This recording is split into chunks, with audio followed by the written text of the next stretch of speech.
Olá, meus irmãos, tudo bem? Eu não queria fazer vídeo nenhum, confesso que não estava planejando fazer vídeo nenhum, mas decidi fazer para que, quem sabe assim, com algumas palavras eu consiga te alertar e ao mesmo tempo te tranquilizar por conta de estar com o coração aflito, né, entristecido devido ao resultado desta eleição.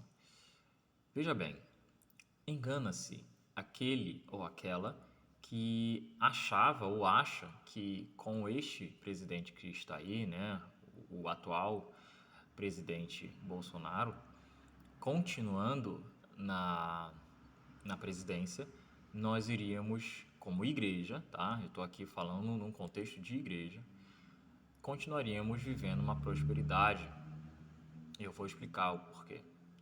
Engana-se também que é uma desgraça por completo aqueles que acham que com a eleição do presidente Lula, que irá assumir a partir de janeiro do ano que vem, né, engana-se que é uma desgraça, engana-se aqueles que falam sobre é, juízo de Deus, né? Olha, Deus está julgando o Brasil, Deus está com a sua mão pesando sobre o nosso país. Eu acredito que engana-se, não me importa quem seja. E quando eu digo não me importa, não é uma desconsideração, mas sim um olhar para o que as Escrituras nos ensinam, meus irmãos. A gente necessita olhar. A gente necessita observar o que as Escrituras estão a nos dizer. Eu não vou citar aqui textos específicos, mas passagens que vão te trazer à mente, à memória, inúmeros momentos em que, tanto em momentos em que o governante do povo de Deus fazia algo benéfico e o que ocorria com esse povo, quanto sobre opressão, o que acontecia com esse povo. Nós iremos encontrar as duas situações. Tanto, por exemplo, através de Davi, o povo prosperando, porque Davi foi um homem segundo o coração de Deus, certo? Tanto com qualquer outro rei que, ao mesmo tempo, era benéfico, né? Era um rei que voltava o seu coração ao Senhor, contudo, o povo continuamente se distanciava do seu Deus, se distanciava do nosso Deus. Então, o que eu quero dizer é justamente essa realidade.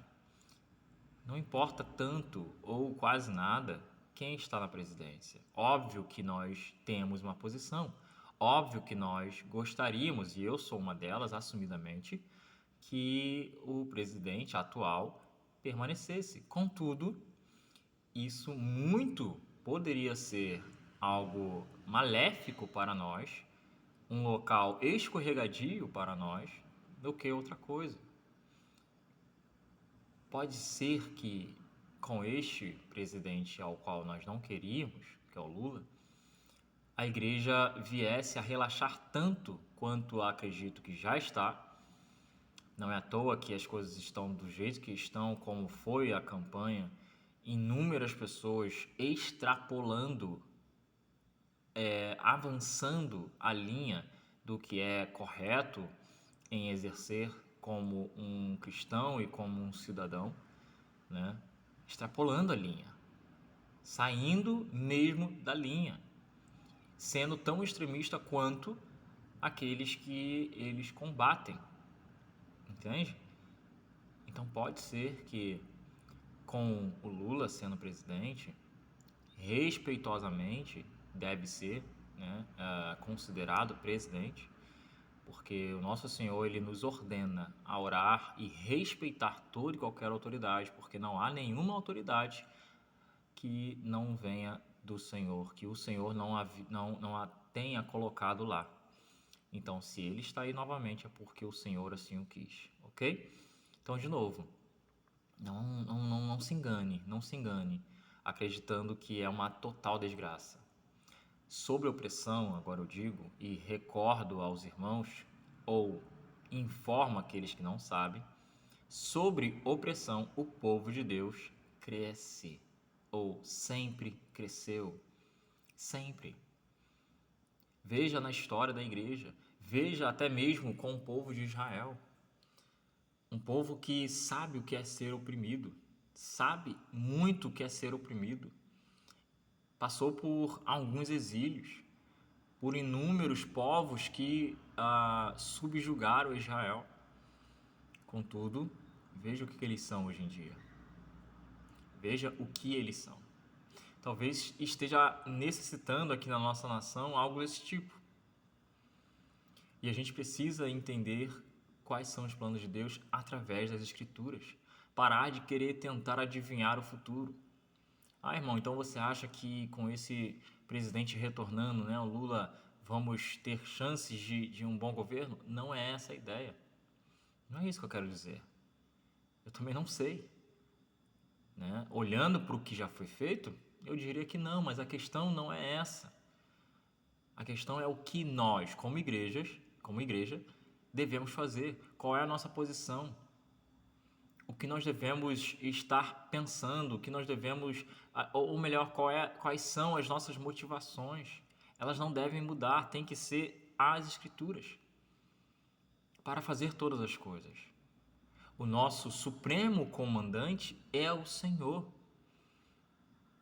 E continuamente ele diz que as portas do inferno não prevalecerão contra a igreja do Senhor. Nada irá deter a igreja do Senhor, nada absolutamente. Todo e qualquer reino, seja antes ou posterior a Cristo, será subjugado. Já foi e ainda será.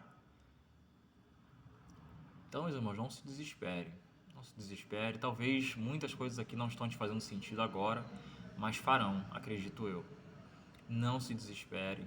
Não fique triste a ponto de você não querer congregar mais, porque tem pessoas que acabam agindo dessa forma, a ponto de não querer orar nem um pouquinho. Ore, leia as Escrituras, busque auxílio no Senhor, faça como Paulo nos ensina, lance sobre Ele toda a vossa ansiedade, porque Ele tem cuidado de vós. Faça isso. Não fique de maneira nenhuma prostrado diante a um resultado como esse. Não fique. Não aceite ficar assim. Clame ao Senhor e olhe para o alto, porque é de lá que vem o nosso socorro. É dele, não é de governo nenhum, nem do atual presidente, do então presidente e nem do que virá. Não é de nenhum deles. Nada que fazemos é em prol desses dois ou de qualquer um outro que venha. Não é. Entende?